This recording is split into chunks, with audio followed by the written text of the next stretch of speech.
Welcome everybody to Forza Horizon 4, and today we're taking a look at the 1959 Cadillac Eldorado Biarritz Convertible.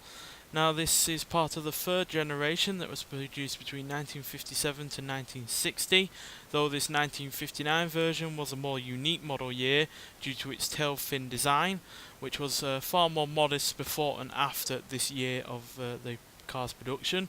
And yeah, this car is really rather ludicrous in plenty of ways.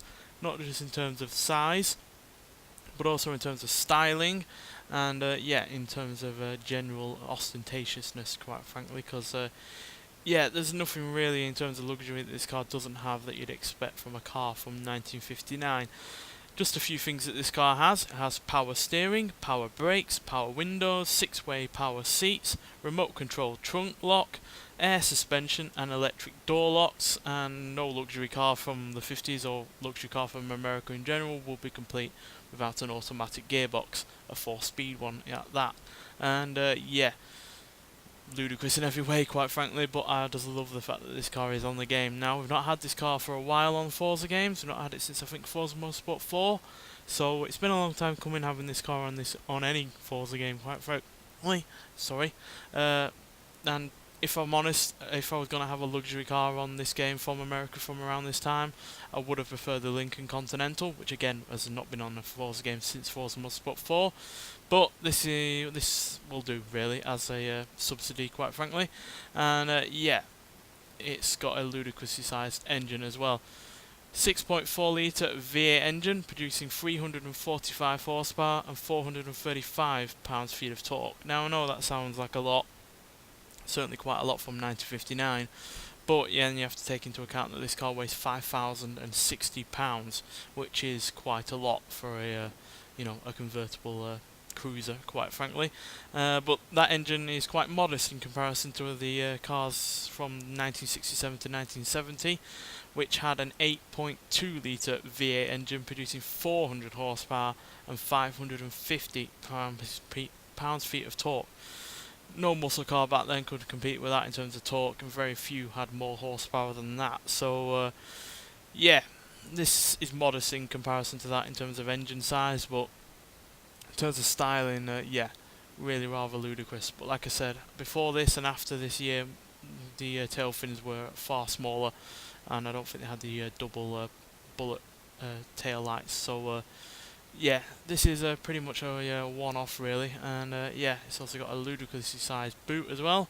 That would put any SUV to shame, and yeah, plenty of room on the inside as well, as you can see.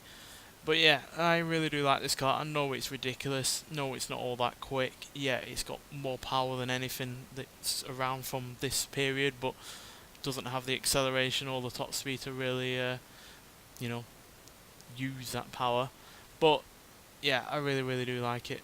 I just love the style. I love the the outlook that is all money and to hell with the price, because these were around $13,000 back in the day, which yeah, could buy you a house pretty much back then. So yeah, really rather a ludicrous car, quite frankly, and I'm sure there's going to be plenty of people that aren't going to like this car being in the game, but quite frankly I'm loving the fact that it is.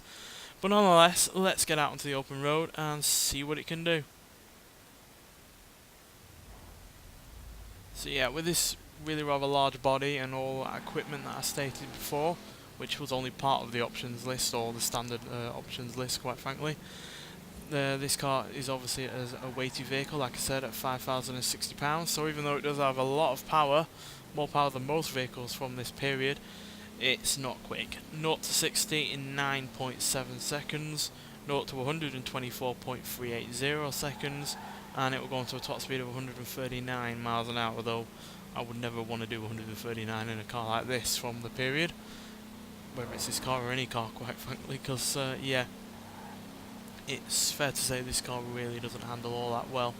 Now granted, because you're never really going all that fast, you're not going to put the car to its limits, but if you did put extra power into it, then without upgrading any handling, then beware, because yeah, it's quite floaty, it rolls around, it's got some understeer at times, and yeah, you can easily get it to oversteer like that as well. So yeah, all manner of handling characteristics, quite frankly, but quite frankly that just makes it more fun to drive, because yeah, plenty of cars are quick, plenty of cars handle really well, and plenty of cars do both at the same time, but very few cars have this kind of style, this kind of presence, and you know, this kind of ludicrous nature going for it, quite frankly. So yeah, really do like it.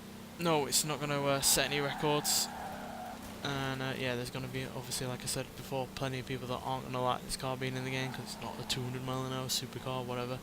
But yeah, it's great, and it just really makes me want the likes of the Lincoln Continental on the game as well, because that was really rather fun to drive, especially on Forza Motorsport 4. So yeah, I imagine it would be really rather fun to drive on this game as well, just like this car is, because yeah, like I said, it's not going to set any records, but it is a laugh to drive, and yeah, at the end of the day, there's not going to be much else out on the road that's like this, because yeah, we might have plenty of variety of cars, but 1950s American cars we've not got all that many of, quite frankly.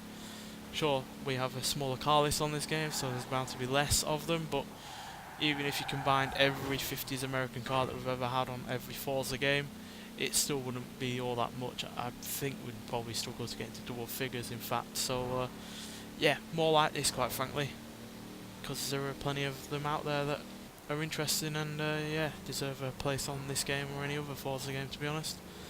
And yeah, especially if it means we get the likes of a Lincoln Continental, a 60s or a 70s version would do me quite fine, frankly.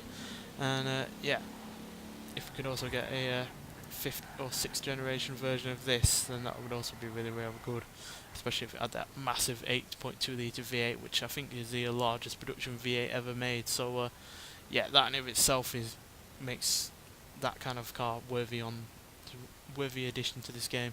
But this on its own is really rather good, and I know I'm saying that about a big pink finned car, but you know, different taste and all that. Nonetheless, thanks for watching, and I'll see you in the next one. Bye.